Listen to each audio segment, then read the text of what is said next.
When I returned home after graduating with honors from university, my life became a series of Sundays filled with uncomfortable silences and gazes that avoided meeting mine. My family, who once celebrated my small academic achievements, now seemed ashamed of me. It didn't matter that I had completed my studies with excellence. All they saw was that my path didn't fit into the mold of success they were so eager to display. Each dinner followed the same script. Dad, barely sitting down at the table, would fire the question that had become a ritual. When are you going to get a real job? He wouldn't even look me in the eyes when saying it.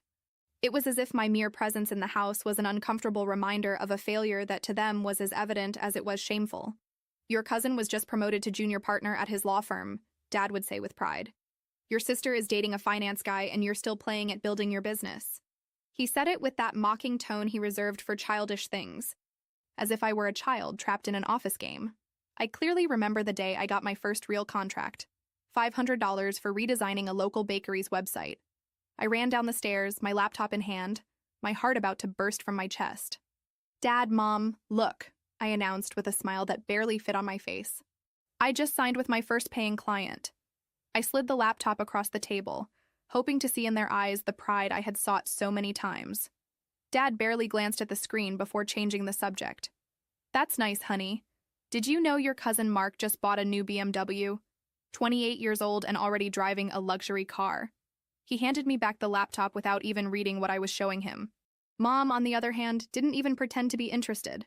She quickly changed the subject. Jennifer, tell us more about Alex, that boy you're dating. Isn't his father running an investment firm? I stood there with my laptop in my hands, watching my achievement evaporate before their eyes as if it had never existed. That night, I worked until 3 a.m., finishing the project while the house slept in a silence that was heavier than any word of contempt. Over time, I learned to separate my work life from my family life. I used my middle name professionally, as if I could protect something of myself that way. My company was growing, but at home I remained invisible. It wasn't humility that kept me quiet. It was pure exhaustion. Trying to prove your worth to those who have already decided you're worthless is like carrying a dead weight on your shoulders. It wears you down, drains you, consumes you. My sister Jennifer had started dating Alex 8 months ago, a young man in expensive suits with a perfect smile, the living stereotype of success. Alex is taking me to the beach next month, she would announce at every dinner, then giving me a look loaded with superiority. Maybe someday you too can take someone on vacation. Each of her words was a small stab. Each comparison, another cut in a wound I no longer knew how to close. I remember once during a family barbecue, I stepped aside for a moment to handle an emergency with a server. 10 minutes on the phone. Saved hours of work for my clients. But when I returned, my uncle greeted me with a mocking smile. Finished playing video games? Everyone laughed. No one asked what I was actually doing. No one wanted to know. Over time, they even started excluding me from important family gatherings, which Alex already frequented. The explanation was simple and cruel. We don't want you to ruin the atmosphere, they said. My own family preferred to erase me to impress a stranger they barely knew. I still keep the message I received before my cousin's wedding. We only have room for 4 at our table. Alex is coming with Jennifer, maybe next time. I read it over and over, feeling a part of me breaking a little more. I had turned down a trip with a childhood friend that same weekend to accompany them. Instead, I spent the night alone watching their happiness without me on Instagram. That night, something changed inside me. Something cold and sharp hardened. When Thanksgiving Day came, they couldn't uninvite me without raising suspicions. But they warned me. Please don't talk about your little online thing, Mom told me over the phone, her voice full of nervousness. Alex will bring his parents. They're very successful people. Mom didn't know that my little online thing already employed more than 40 people. She didn't know we had just closed an important investment round. She didn't know that I, the uncomfortable son, had built something they never bothered to ask about. That morning, I closed the last-minute flights tab I had opened on my laptop and decided to attend. Not for them, for me. What they didn't know was that the real Thanksgiving surprise was already sitting at their own table. Thanksgiving Day dawned cold under a gray sky that seemed to foretell what was to come. I put on the best clothes I had, a simple, well-ironed shirt, dress pants I rarely wore, and polished shoes that had seen better days. I looked at myself in the mirror before leaving, not to adjust my appearance, but to remind myself who I was. I wasn't the failure they saw. I wasn't the uncomfortable relative they preferred to hide. I was a man who had built something real with his own hands, even if they didn't know it yet. The journey to the family house felt endless. Each traffic light, each corner was an opportunity to turn around and abandon everything. But I didn't. Every memory of contempt, of invisibility, of minimization burned within me, fueling a spark of dignity that refused to go out. When I arrived, the luxury cars were already parked in front of the house. My cousin's brand new BMW, an uncle's shiny Mercedes, and now Alex's gleaming Audi. Each of those cars was a silent reminder of what my family considered success. I entered the house and, as always, felt the fleeting glances, the forced greetings, the tense smiles that didn't reach the eyes. Mom greeted me at the door with a tight smile. Her eyes quickly scanned me, looking for flaws, looking for something to be ashamed of. "Good that you came," she said. But her tone was more of a warning than a welcome. I hung my coat in silence, swallowing the urge to say something. The aroma of roast turkey filled the house, mixing with expensive perfumes and contained anxiety. The room was meticulously decorated. Golden centerpieces, scented candles, elaborately folded napkins, everything arranged to impress Alex's parents. And there he was, standing next to Jennifer, laughing as if he had belonged to our family forever. Tall, tanned, impeccably dressed. He looked like he was taken from a magazine cover. Jennifer looked dazzling beside him, wrapped in an elegant dress. The perfect symbol of the ideal daughter, the fulfilled promise. When they saw me, Alex raised a hand in a casual greeting. Nothing to betray what was about to happen. I responded with a slight nod, preferring to stay on the sidelines, invisible, as they preferred. Dinner began as expected. Toasts to the family, to new achievements, to the blessings of the year. Each word was a needle that stuck under my skin. When Dad made an especially long toast about the importance of building successful careers that made parents proud, I saw how he deliberately avoided looking at me. Jennifer took the opportunity to talk about Alex, his travels, their wedding plans, the family investments. Everyone listened, captivated, as if her voice confirmed everything they wanted to believe. I ate in silence, counting the minutes for it all to end, until fate decided to intervene at some point. Alex got up to go to the kitchen to get more dessert plates. Moved more by the need to escape the atmosphere than by courtesy, I offered to help him. While we were looking in the drawers, Alex looked at me out of the corner of his eye and smiled in a conspiratorial way. "Hey, boss," he said quietly. "How's the team?" For a second, I thought I had misheard. I froze with a plate half pulled out. "What?" I asked, feeling a knot forming in my stomach. Alex let out a light laugh, like someone revealing a funny secret. "The team, man. Aren't you going to introduce me properly?" He shrugged. "I've been using your company to manage my online images for almost 2 years. When I found out who you were, I thought it was funny. I understood you preferred to keep things separate. I respect that, but I always thought it was weird that your family wasn't proud of you." The world seemed to wobble beneath my feet. Alex was a client of my company, and not just any client. He was one of those who had driven our growth the most in the last year. I had never known because, like most of our users, his identity was protected by privacy protocols. We returned to the table. I carried a secret weighing in my pockets, a burden I didn't know how to carry.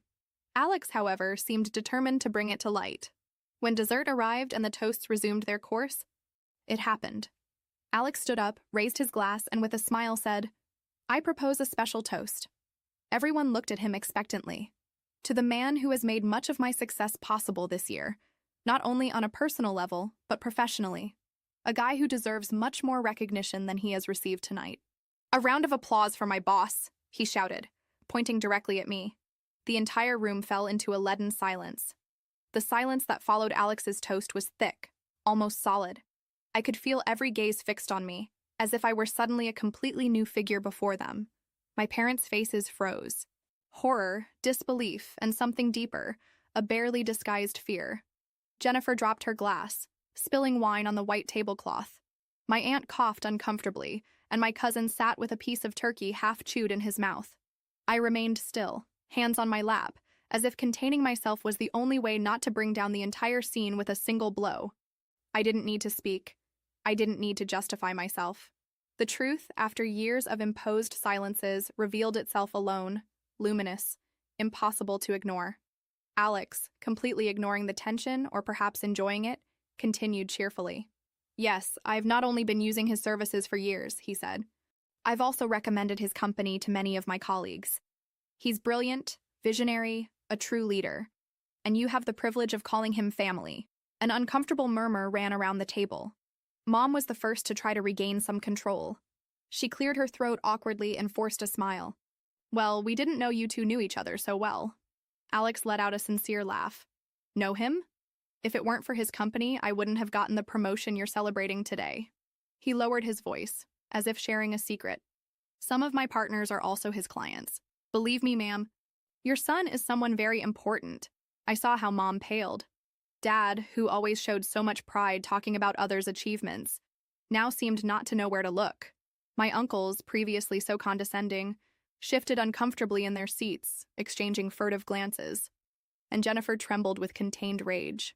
Her hands twisted the napkin, her lips pressed together, struggled to maintain a smile that no longer convinced anyone. I didn't need to say anything. It wasn't necessary. Life itself was exposing everything they had wanted to ignore. Jennifer, unable to stay quiet, let out a fake laugh between her teeth. I suppose everyone has their little project in life. The phrase fell like a stone in a lake. Even the uncomfortable murmur died out. Alex arched an eyebrow, surprised, and slowly turned his head toward her. His smile became colder, sharper. Little project, he repeated, savoring each syllable. I don't know if I'd call a small project a company that, according to my colleagues, is closing a $1 million contract with one of the largest firms in the country. The blow was dry, definitive. I could have laughed at that moment. I could have risen triumphantly, pounding the table with my fists raised high. But I didn't. It wasn't necessary.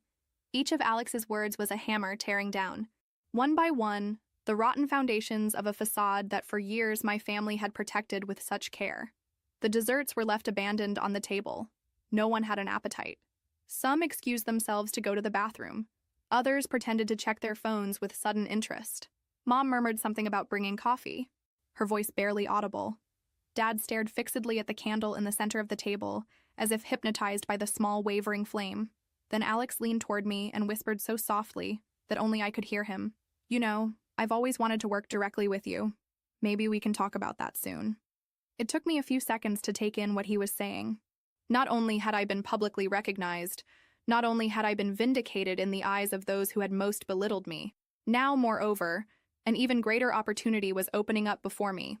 And all this in front of those who for years had seen nothing but a hindrance in my existence. I nodded with serenity, like someone accepting any offer. But inside me, my heart was beating with savage force. Sure, I replied, my voice so calm it seemed we were talking about the weather. I'm available after the weekend. And it was at that precise moment that I felt everything change. Power, that invisible force that for so long had been concentrated in their hands, was now sliding toward me. Not because I claimed it, not because I demanded it, simply because I had grown too much to continue being ignored. When dinner ended, I was one of the first to get up.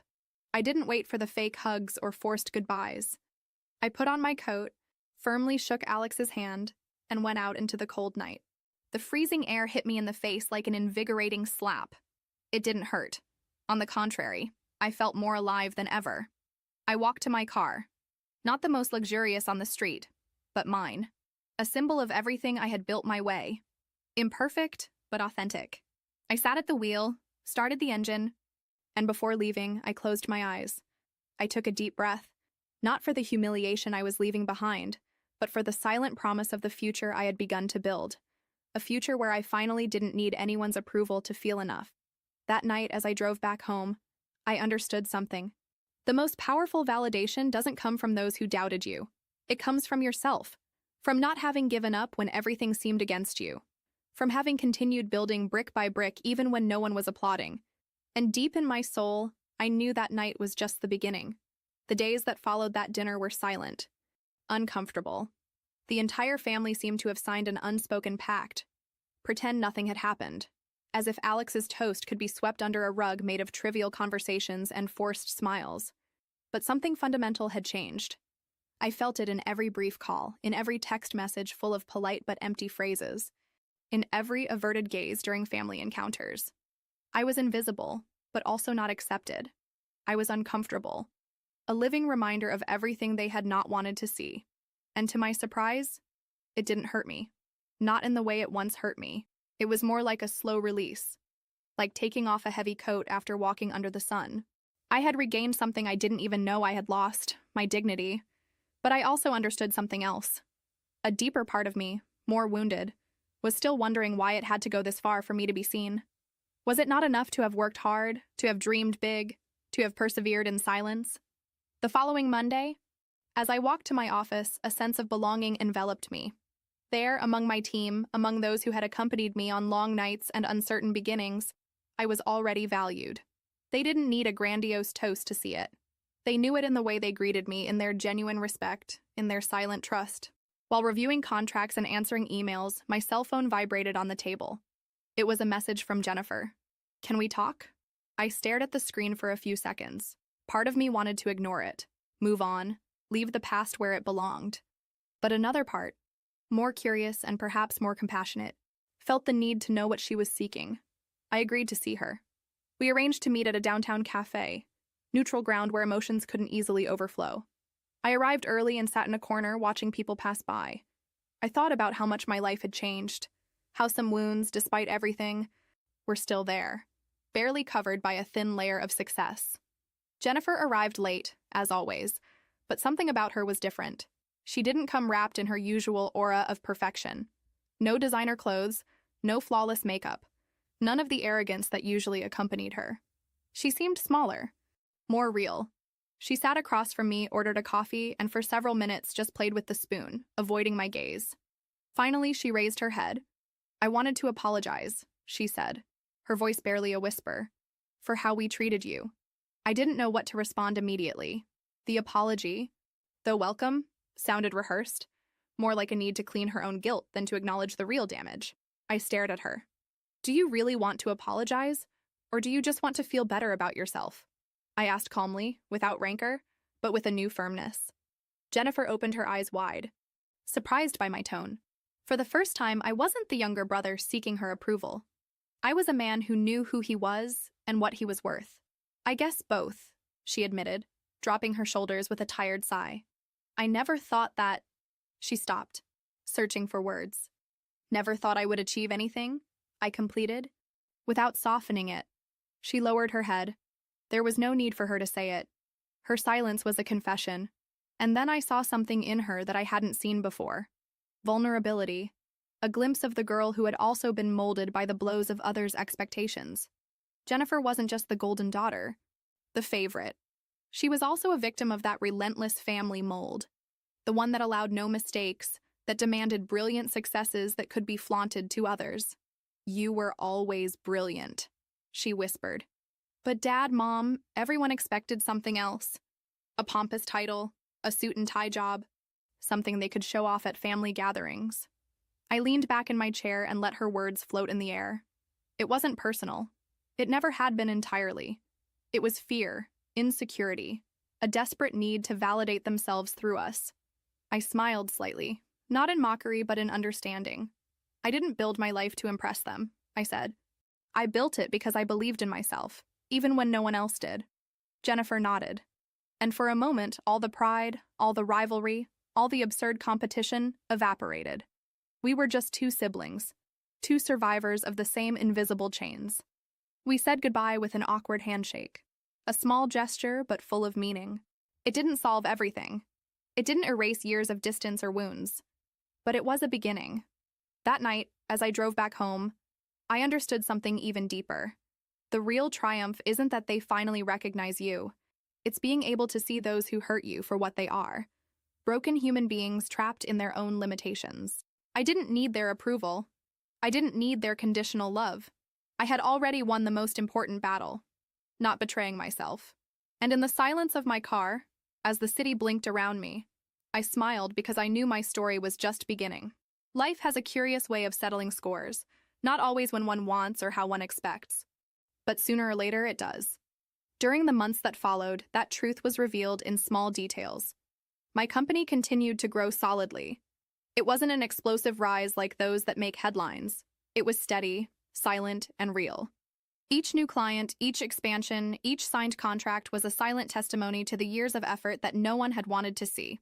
Sometimes, in the midst of work, I would find myself thinking of them, of Mom, of Dad, of Jennifer, of how they looked at me before and how they looked at me now. Did they really regret having belittled me, or did they just regret having lost control over my life? The difference was subtle, but it mattered. And although part of me wished all the resentment would disappear, another wiser part knew that there were wounds that might never fully heal. The relationship with my family became tense and superficial, without open fights, but also without real closeness. It was like attending a play where everyone knew their lines, but no one really believed in the story. Family gatherings, when they happened, were carefully measured. There were comments about the weather, empty questions about work, mechanical congratulations on achievements they neither understood nor tried to comprehend.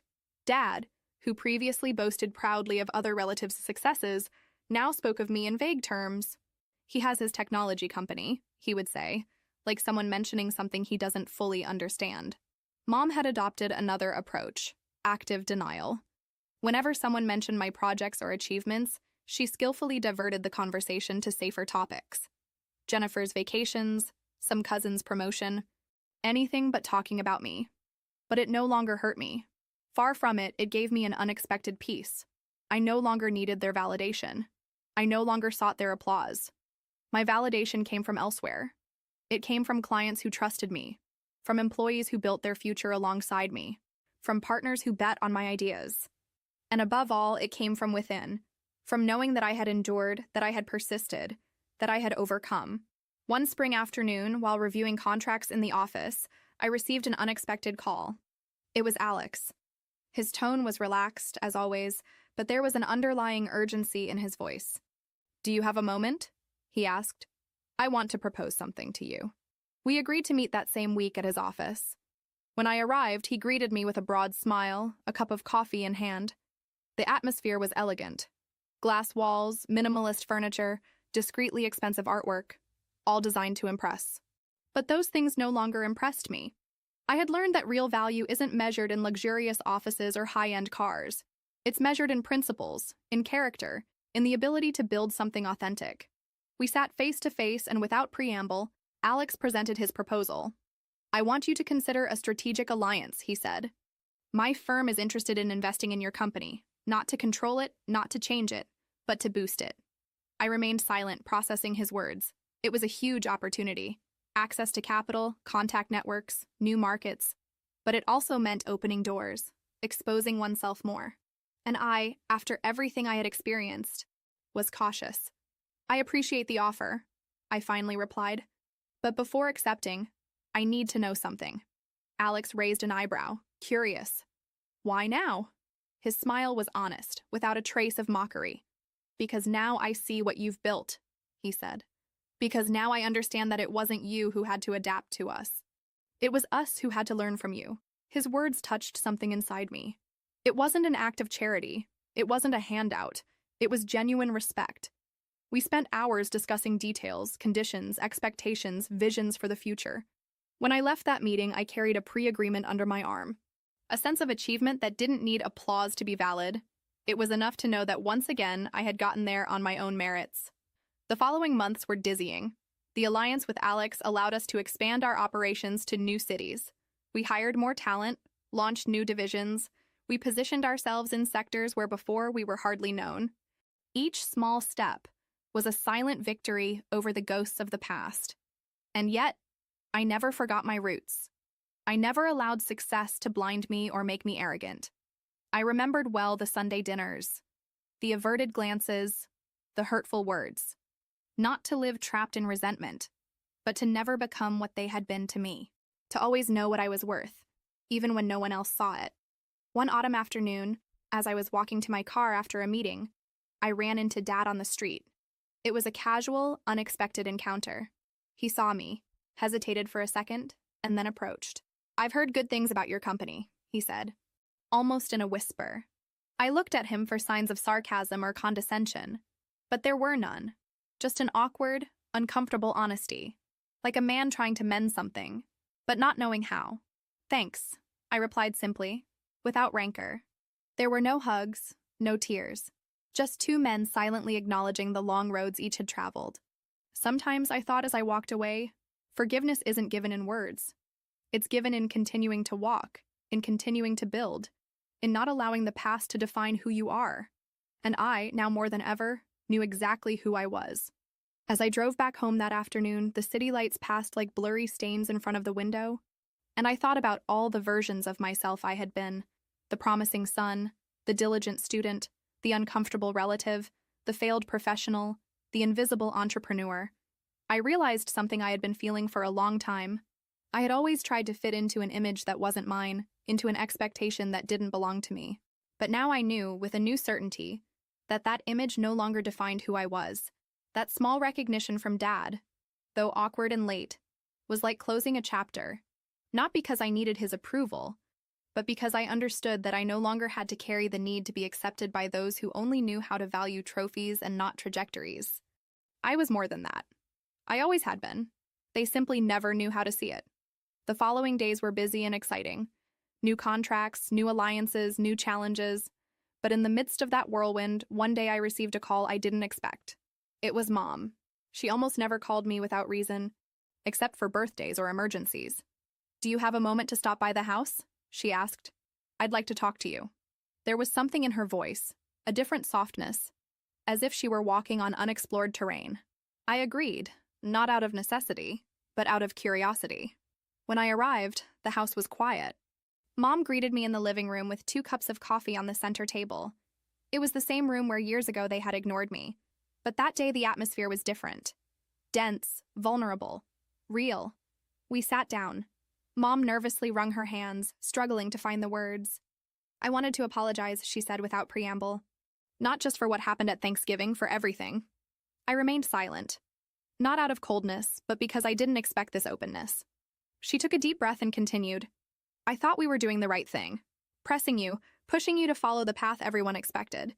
I thought it was love, that it was protection. But I was wrong." Her words were awkward, painfully sincere. They weren't rehearsed apologies to save appearances. They were real, and that made them harder to process. "We were ashamed of you," she confessed in a whisper, like someone admitting an unforgivable sin. "Not because you weren't successful, but because your success didn't fit into the story we wanted to tell the world." It hurt to hear that, even though I already knew it or had felt it in every averted glance, in every uncomfortable conversation. Mom lowered her voice even more. "Now I see that you were always the bravest of us all." For an instant, I felt I could cry. Not from sadness, not from joy, but from pure relief. All that weight I had carried for so long, believing the problem was me, dissolved in that moment. And I understood something. It wasn't my job to fix their broken expectations. It wasn't my responsibility to fill the mold they had designed. My job was to continue being me, with all my imperfection, with all my light. "Thank you," I finally said. I didn't need more. I wasn't looking for more. We stayed talking a while longer, like 2 people rebuilding a long-fallen bridge. We didn't solve everything. We didn't heal all the wounds, but we laid the first stones on more honest ground. When I left the house, the sky was covered with clouds, but on the horizon there was a strange glow, like a silent promise that although the storm had been long, the sun always finds a way to return. That night, in my apartment, I looked at everything I had built. Not just a company, not just a success story. I had built an authentic, free life. For the first time in a long time, I allowed myself to dream forward. Not to prove anything, not to silence old voices, but simply because I deserved it. Because I always deserved it.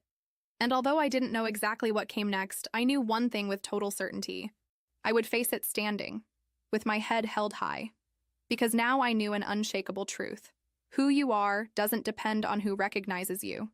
It depends on who you decide to be when no one sees you. And finally, I saw myself clearly. The months that followed that conversation with Mom were a mixture of calm and rebirth.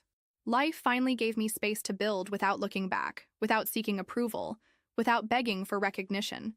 Each new project, each client who trusted us, each employee who grew within the company was a reminder that the path I had chosen was real, solid, authentic. Jennifer was also changing, though. I saw her day by day leaving behind the need to be perfect, understanding that true greatness comes from humility and honest work. Her transformation was slow, sometimes painful, but genuine, and seeing her advance in her own process taught me something new about patience, about empathy. My family, for their part, had begun to build bridges. Small gestures, invitations to lunch, brief messages asking about my well-being. They weren't trying to fill the void of past years, but rather to build something different. Something based, this time, on respect. Not all broken ties healed, and I understood that was okay too. There are wounds that, although they scar over, leave marks. And those marks tell stories that deserve to be respected. One ordinary Saturday, while organizing papers in my office, I found an old notebook I used in the beginning. The pages were full of clumsy ideas, impossible budgets, dreams too big for someone who at that moment felt so small. Among all those notes, one phrase stood out, underlined several times. Someday they'll know who I am. I stared at those words for a long time. The young man who wrote them did so from pain, from the desperate hunger to be seen. I didn't judge him. I knew everything he had gone through. But I also understood something very profound. I no longer needed anyone to know who I was to feel complete. I closed the notebook. I kept it in a drawer, not as a sad memory, but as a silent monument to the journey. Life isn't about being seen. It's about seeing yourself, about recognizing yourself when the world decides to ignore you, about continuing to believe even when no one else does, about building even when no one applauds, about dreaming even when no one believes, about persisting even when everything seems against you. That afternoon, I left the office without a fixed destination. I breathed the fresh air of the city. I felt life beating beneath my feet. There was no final destination. There was no goal I needed to reach to feel successful.